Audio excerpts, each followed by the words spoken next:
We're on location at the headquarters of the historic organization, the Explorers Club. Today, members come together to hear from some of the men and women who have captured some of the best stories of the sea. This is the first time an event such as this was being held. One of the organizers, Alex Serrano, says that his passion for sailing is what motivated him to want to work with the Explorers Club to put the session together. The club is not about sailing, but I wanted to bring sailing to the club. So as a sailor and an owner of a boat, a sailboat too, I made my dream come true. I joined forces with Sean Hall and a fellow of the club and organized this event. Sailing Stories is an effort to bring members of the general community, not just members of the Explorers Club, but also members of the sailing community. People have a real natural curiosity about the world around them. Some of the first greatest explorers were in fact sailors, so this event today, Sailing Stories, is very thematic.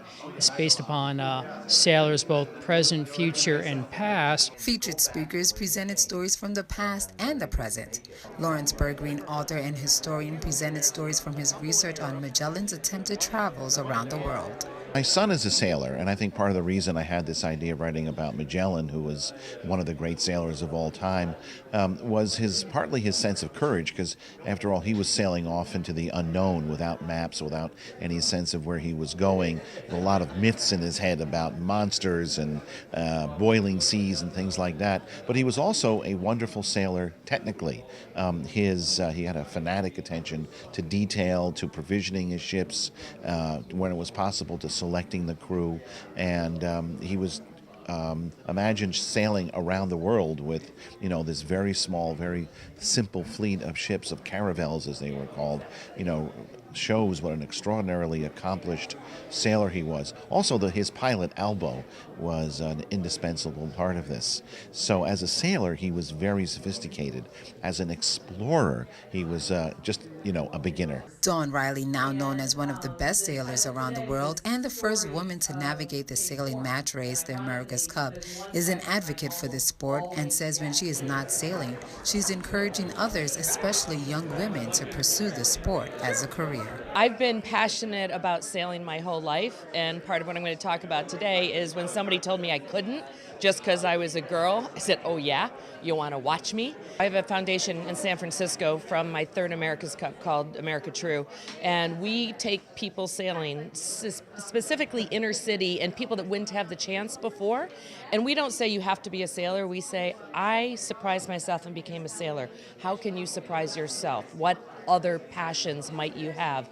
And it's really important, is like I said, in that 10 to 13 age group, to try different things and get exposed, because you never know when somebody that's 13 today is going to create a whole new industry tomorrow.